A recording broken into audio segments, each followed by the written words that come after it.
UGWUMBA. Otu ihe akụnyere anyị n'ime dịka ụmụaka mgbe anyị na-etolite bụ egwu nakwa nsọpụrụ nye ndị nwụrụ anwụ. Ọ bụrụ ndị okenye akpọ ha ndị ichie, ọ bụrụ ụmụkịrịkịrị ụmụaka akpọ ha ndị ọgbanje.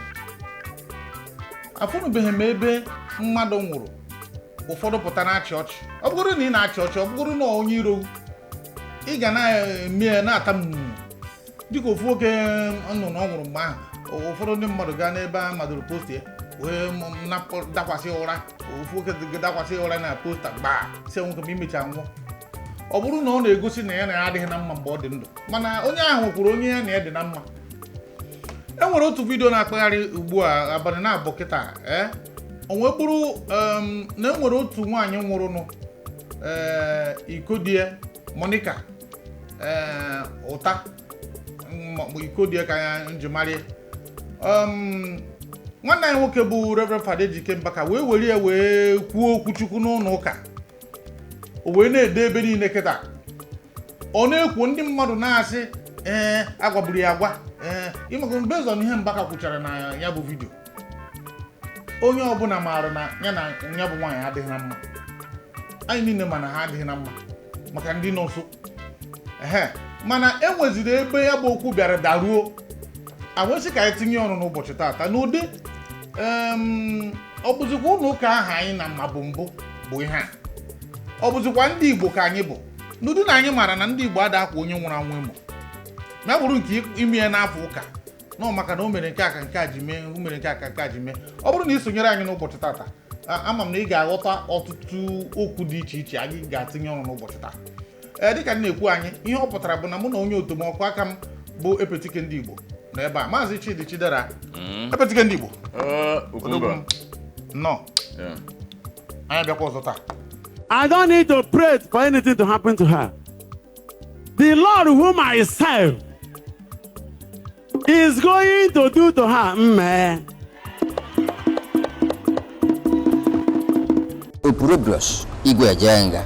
What am I trying to tell you?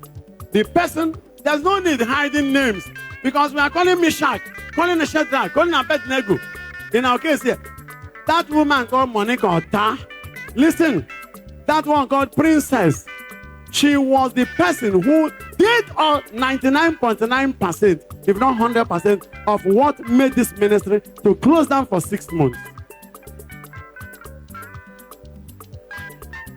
It was that Monica Ota, 99.9% of Enugu Diocesan priests are not even aware of what happened. Mbaka, you disobeyed. Mbaka this, Mbaka that. Even what made you people to go looking for me, that post that Father Mbaka was arrested by DSS, she posted it. She led the church in Enugu into error. That princess, she owes the church apology. Public one. I'm not insulting the bishop. I'm not insulting the church. I'm trying to tell you that nobody can hurt the ministry of the Holy Spirit and go free. Kwanyere mba anyị ugwu, kwanyere Igbo ugwu. Epetike ikiri na ya bụ vidio ebe Mbaka na-ekwu okwu iji kọwaa tụ ọfụma ma ọ bụrụ na ịma ha maka afụgo m ya bụ nwaanyị a na-ekwu okwu ya bụ Monica. Enwe mgbe ya na Mbaka nwere ejigbota nsogbu nke bụ na ekwenyere na ọnyanwa bụ ihe butere ọtụtụ nsogbu Mbaka nwere mgbe ha chịrị ya gaa na monasịrị na ọtụtụ ihe dị ọzọ dị iche iche. Mgbe ifuru ya bụ vidio, kedu ihe ị wetara n'ime ya? Ka ihe ikirichara ya, kedu ihe obi gị na-agwa gị? Ndị Igbo ekene m UGWUMBA. Afro me now misunderstanding between business partners. Mba, ofu onye bụ man of God, onye nke ọzọ bụ enwere ike nwee eto ha si na-emekọta ihe. Business partners, all disagreement dị there. Because na like you said na mbido, o nwere ka onye Igbo ya esi jena onye nwụrụ anwụ. Because you watch this video, nke onye etinyere n'ụmụaka hafu ebe ọ na-anya isi nke o ji wee bụrụ na ọ bụ na nwaanyị ji wee mee nke ọzọ, o ji ome nke ọzọ. Onye nwụrụ anwụ anwụgo, a na-akpari ozu ugwu. Anyị bụ ndị Igbo, anyị nwere culture, anyị nwere tradition. Ihe ọbụla gị na mmadụ ji ọnwụọ ọbụze by the way So from Mbaka ị na-anyụ onyonyo a abụmasị na ọnyụ ka ọ na-anyụ ma onye bụ onye nwụrụ anwụ o ji bụrụ na ọ bụ na-asị abịa apologize ya publicly if not asị onye asị na bụ Jesus Christ asị na okwu gaghị ekwu okwu asị na o mebe ekwu maka nke nna man ka esi na ogini na mechara bishop ya oge so mgbe bishop ya oge je ekwu maka ọ dị kina pasujiro ana Igbo omuru bishop ya oge je ekwu maka gije bind ya ndị ugwu na-egbusi ndị be anyị so nwere onye gwara gị na mmụọ nsọ agụkwuo gị dat na arụ na-eme na omume Igbo ka ije prọfesa ya ọ bụrụ nwaanyị nwụrụ anwụ gị na-agbara wọ gị na-agba dirty war yes war ọkọnụ gbara mana onye nwa anwụgo and ịma mmụọ mmadụ ka ngwa gị ibro cry ibro God and there's something on to Christians ma ndị Igbo gị na ntị a man of God ọsọkwa onye bụrụ na not 7-star generals anyị na-enye ha cannot answer prayer. You can only pray and God will answer. And sometimes what you call prayer but noise the ears of God. Cake is an adoration ground. Even the mother juru instead in a the pattern so but obugo no meheni the sabagaria in a boast na film with Kimeno. Obrokocho ndị Igbo. Don't forget, he have ime obi eziokwu. Anya de Igbo ajụ ogoro.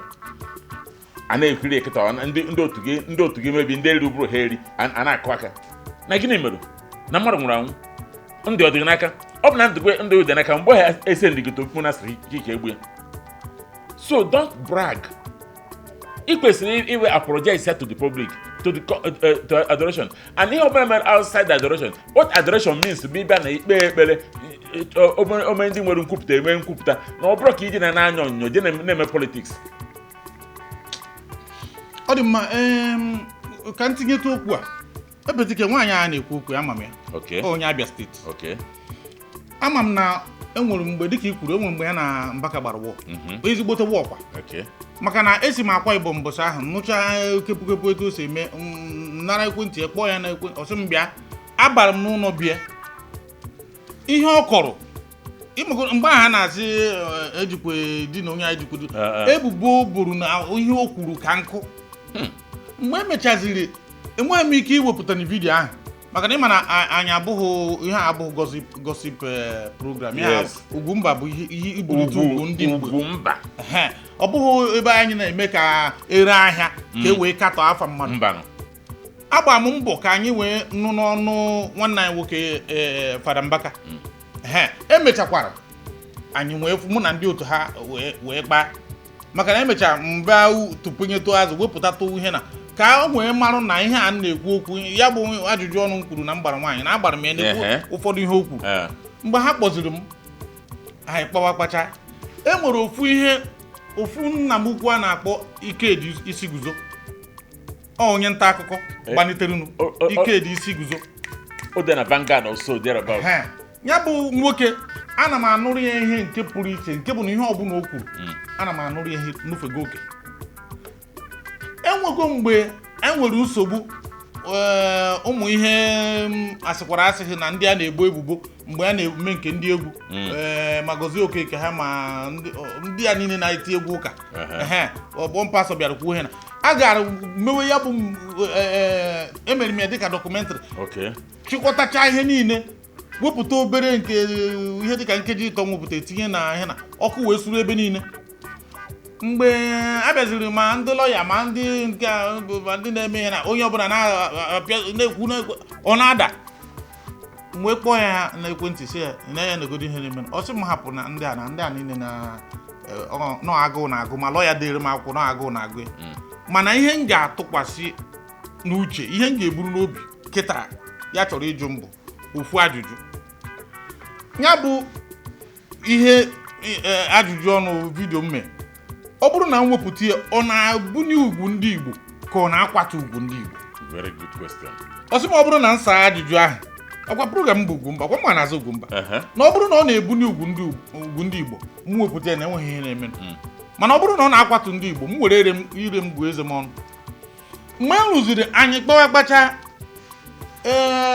mụnwa bụ jiri ire m gụkwa eze m ọnụ na nke a na ọtụtụ ihe o kwuru ọtụtụ ihe bụ nwaanyị kwuru bụ ịkwatu ugwu ndị Igbo. Asị m nọ eziokwu ma ọ na-asị asịje Mbaka ka a ga-eji mee ya. Esi m obodo Lagos wee gaa n'Igbo wee zute ndị otu Mbaka, anyị kpaa ọfụma, wee gosigasịa m ọtụtụ ọrụ enyemaka ọ na-arụ, ndị ọ na-enyere aka, ndị ọ na-azụ n'akwụkwọ ana ha ka nkụ. Ụfọdụ na-ekwu anya mmiri na-agba ha. Mgbe sewe nke ahụ seche ya nsị nke a na-ebunite ugwu ndị Igbo, anyị wee wepụta ọka dị na chanel anyị tata. Ihe gbasara ọrụ Chineke ji Mbaka arụ. Agara m ma be nne ya, anyị gara ma ụlọ ụka ọ rụrụ, ma nta n'ime ọ rụrụ ihe ọ rụrụ ka nkụ ka na-arụkwa. Ndị a na-azụ, ndị a na-ehicha anya mmiri aka nkụ, nsị nke a ka mma na a ga-ewepụta. Mana ebe m na-enwezi ihe na-abụ dịka e kwuru na ya na mmadụ bịara, onye a siri mba gịnị ya na-adịbụkwa na mmanwụ, emechaa ekwere m ekweghị m wee daa. Nwaanyị wee ya bụ nwaanyị bụ onye isi ike, adịghị chọọ onye isi ike. Isi ike nke ya bụ na ịmago na enweghị obodo adị m sure na ọ dị na bunu enwere onye ọ ga-abụ ruo asị hapụ ọ ga-eme gịnị na be ndị ọgọ m ha enweghị one man mgbe o pere mpe rafọ mgbe o pere mpe ka ọ na-abụrụ isi na ime ihe na itinyere ọgwụ na kashu ọ pụta onye mamịrị na ebe a ma m ka mamịrị na-agbe mgbe ọ bụla onye na mamịrị origoro enu ghụọ nta ghụọ imo ọ pụọrọ onwe ya ọ ka dịkwa ndụ ruo tata. Mana ofu ihe ọzọ bụ na ọnwụ onye njọ, ma ọ bụrụ na ọ bụ onye njọ, ada atọkwanụ Chineke ụtọ. That is why ndị arụrụ mana na-eji adịte aka ka mara na ha ga-echegharị. Chineke kwuru na ọnwụ onye ezi omume na-atọ Chineke ụtọ, na-atọ ndị mmụọ ozi ụtọ, a na-anabataghị nnọọ. Mana ọ bụzere na onye ahụ ị kpọrọ onye njọ, ma ọ bụ onye ahụ gị na-enwere okwu abịa nwụọ na-aṅụrị, ma ọ bụ na-ekwu nọ maka na asịrị ya bịa mmemme a, mụ akwadoghị nke ahụ, Mbaka ịdara ya n'uche nke mụ. Anyị na-adị na mma, mana ọ bụghị ya ga-eme bụrụ na enwere etu esi eme ihe na ihe a ndị pastọs na-eme kịta ime if I be man of God nke emeghị asị ọkwa oziọma nke Chineke, ọkwa oziọma nke Kraịst. Anọzinu mgbe nke Elijah ọ na-abụrụ ụmụaka kparịa ya ọsị agụ ndọgbu pụta dagbuo ha. Ka ị mara egwu mmiri mara egwu ọkụ. Ọ ihe m kwuru na egwu m dịgasị my Lord dịrịkwa nke egwu. Ka ihe m kwuru na were mkpọrọ ajọ afa onye m na-azọ ndụ si eme apologize ka o were onwe ya. I don't know what I'm going to say now will offend some people, but I'm prompted by the Spirit. Listen, to declare it. You know, when I was sent to the monastery, listen, it was a very painful experience in my life and in the life of the adoration ministry.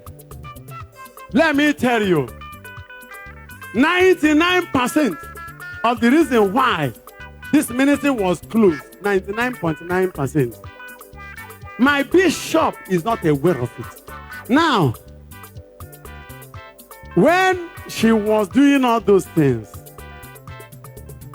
those who should listen to me had no time to listen.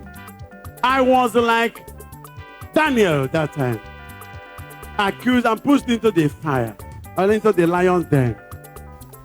Imana obona anyu chance apilo yo no rotule.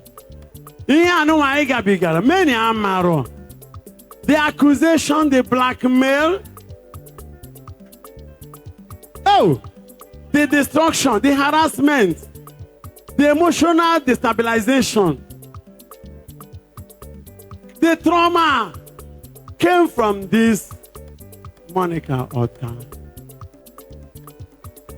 All I am asking her for her own sake is to come and apologize to the church in Enugu Diocese.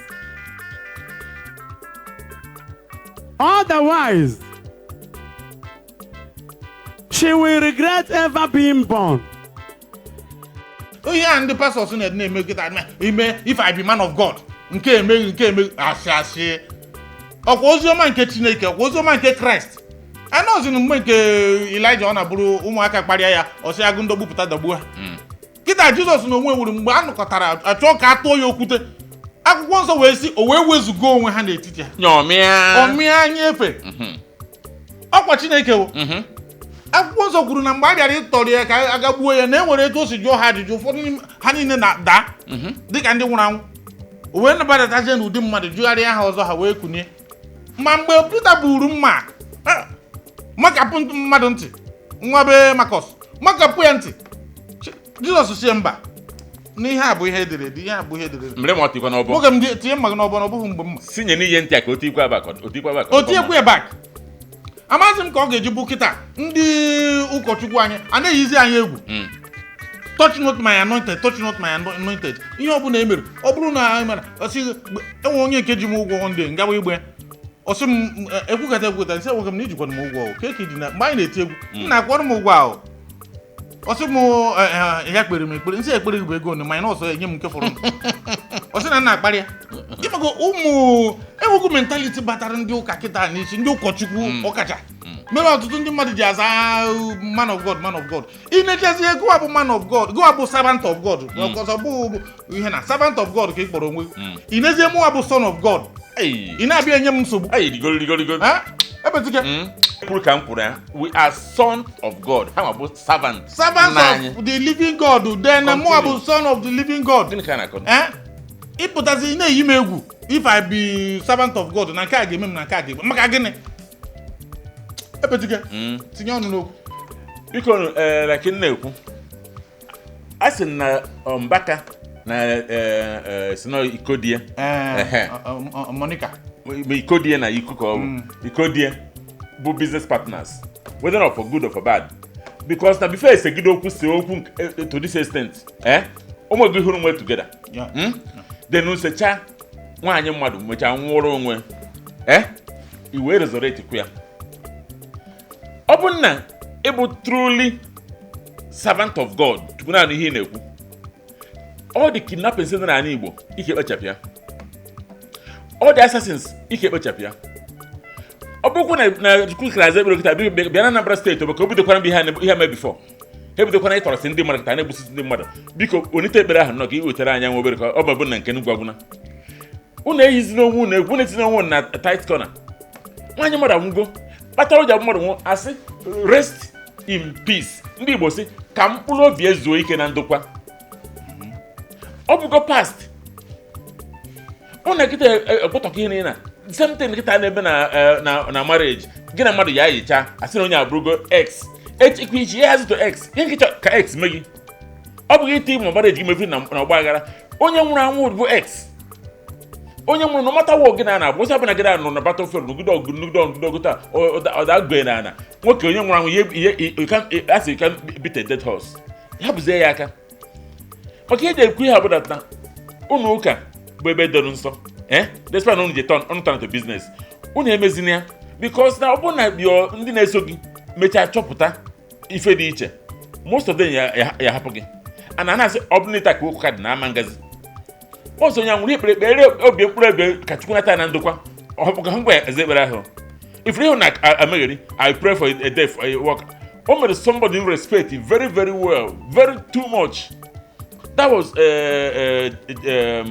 Umukpai o nwere mgbe Umukpai bịara crusade na chọọchị ebe nọ o wee sisi gee ntị ka a gwa onye ọbụla that nia amụghị ka esi agwa onye isi na-awa ebe onye fa na-ata na ọ dị Chukwu mma na enwere ike abata onye ngwọrọ ekunie na ọ bụrụ onye na-eme ọ sị na ha nwere ike nọ na ebere mbe crusade na-ekpe ekpere na-agụ egwu na onye nọ n'ebe ahụ ma ndị siri ọmada fa na-ata adịkwa fiva n'ime ha si ndị na outside a na-enweta ọgwụgwọ nsọ which is na onye nwere agwọ ọ sị na ha nwere ike iwelite aka ree mmadụ na-babababakokokokokokoko ọ bụrụ onye afọ na-ata onye ngwara chụbụ ya mana onye ọ gbasara Chukwu chọrọ ego na Chukwu nwere ike ije gwa onye ọbụla chọrọ ego so na ọ dara n'aka and that thing taught me a very big lesson.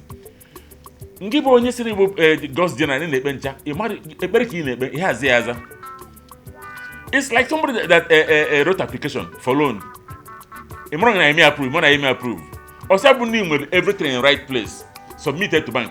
Onye ije submit na aka nwere ka ọ bụ na nwunye ma onye nwaanyị kpasuru iwe n'abalị. Akwụkwọ ọbụla ọfọrọ ọkawuo, akwụkwọ ọbụla ọfọrọ ọkawuo. Ekpere gị enweghị ka wee 10 minutes of the day. So don't boast, no ngịma. You end nothing. So biko ka anyị onwe anyị yọkwo ndị ụkọchukwu ọzọ ụnụ amezina ife na-eme Mbaka ha nwaanyị ka o zuo ike. Ọ dị mma ịma dịka m kwuru na mbụ ya bụ nwaanyị bụ onye isi ike and ịma na onye isi ike na a na-eji ya arụ ihe dị agha. Enwere mgbe ọkwa afọ gara aga afọ na-abọ gara aga a gara kwatuo nke ọkụ na-ere ere. Ọ bụghị nwaanyị nwaanyị ahụ. Onye nwaanyị nakwa gburugburu. Okay.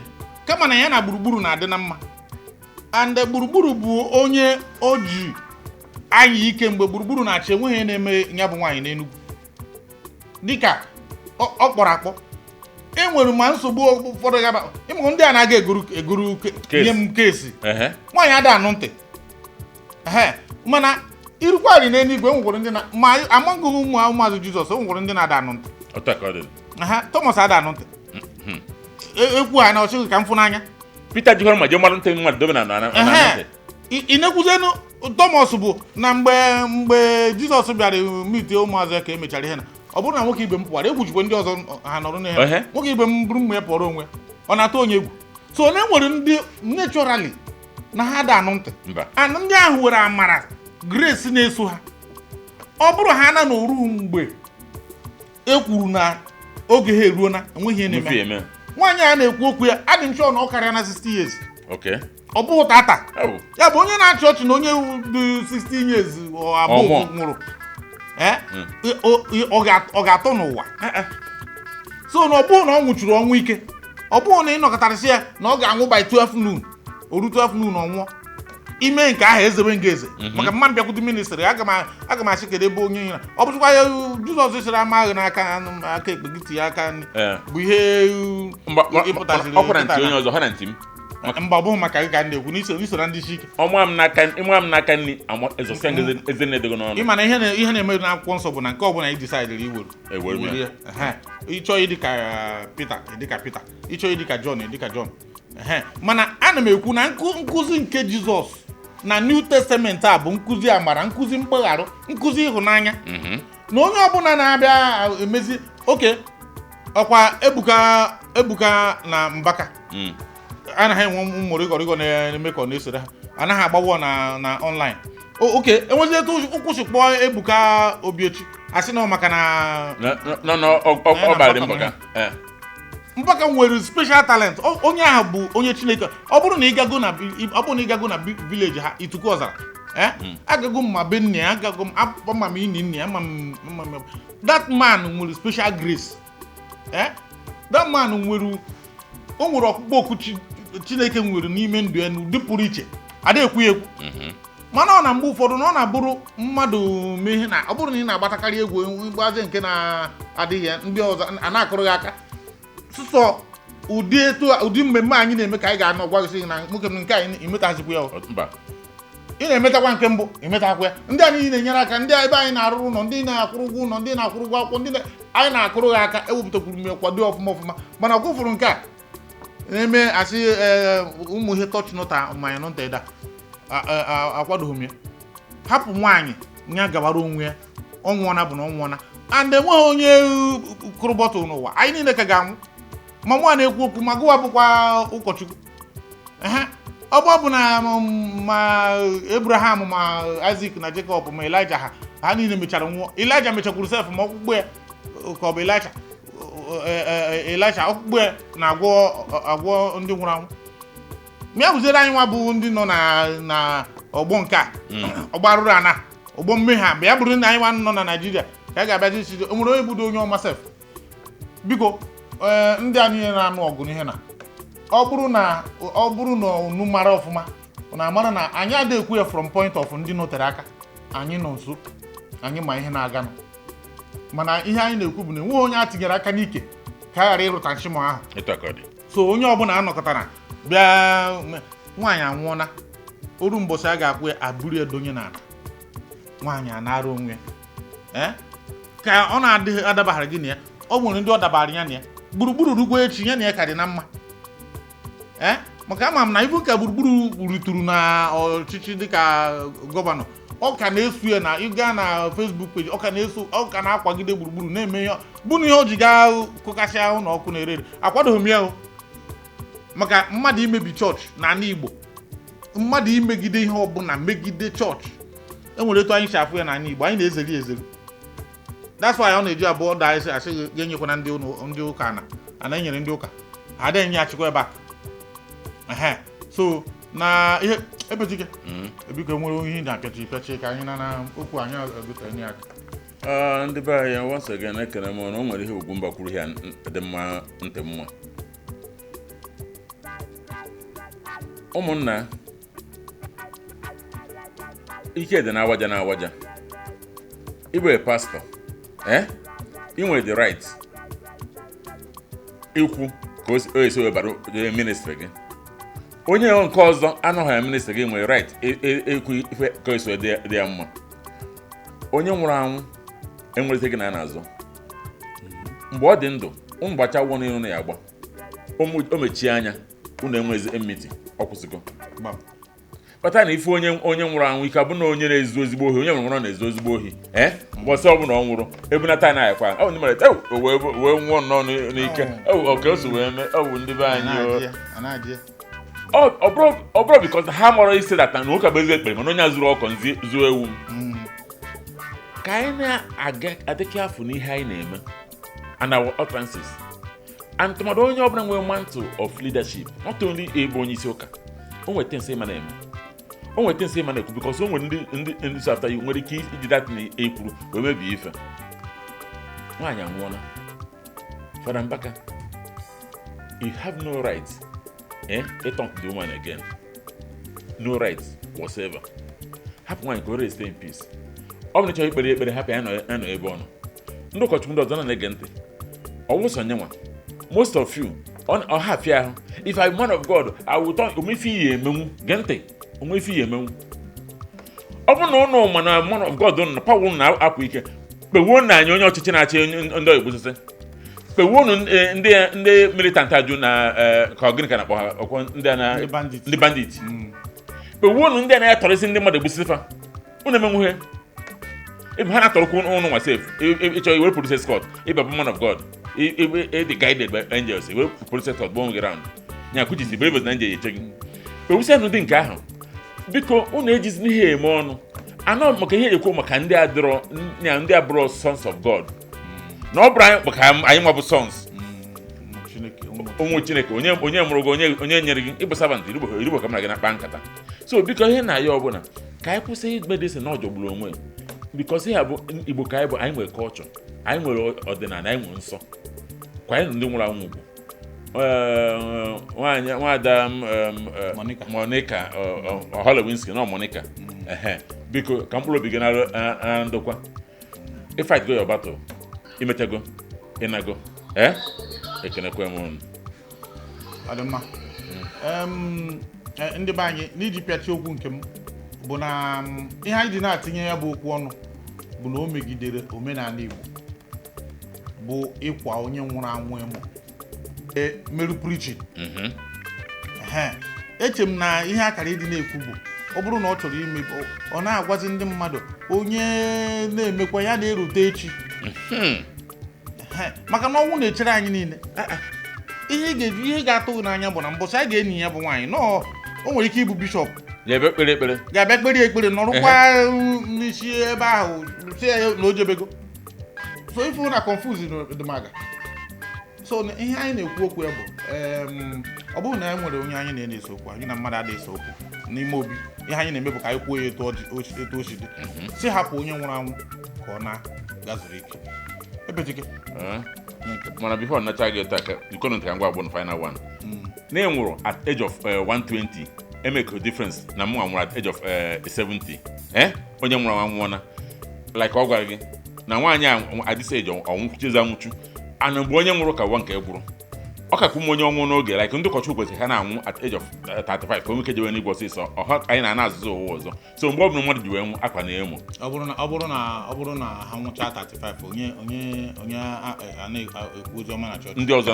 ọ na-enwezi other ministers so ha niile ndị ministers niile bụrụ ụmụaka mmadụ ọ ka ha kwụsị nakwa ndị mmadụ enwechara na ya biri 80 ndị ọzọ bie 60 pụta ha nka delete unu hapụ ọ dịrọ possible ha delete eme mara ndị one kanka ọ bụ Jizọs ka ọ nọchara 33 years na kpo ịma ha maka na o nwere ozi ọ bịara onye bịa nyere kịta ya na-abụ before agacha secondary school na university ahụ nọ n'ebe 30 something Jizọs nọ 33 ịnọ karịa ya ọ gawara university mgbe ọ gawara ihe na o kwesịrị ndị minista tata nwụọ biko eziokwu nkwu nke ahụ mụnwa kwurie nwa Chidi repụtike ndị eziokwu kwurie nkwu nke ahụ adịkwa ama ka Chineke mezie okwu amen Ugwumba. Ugwumba bụ Ugwumba.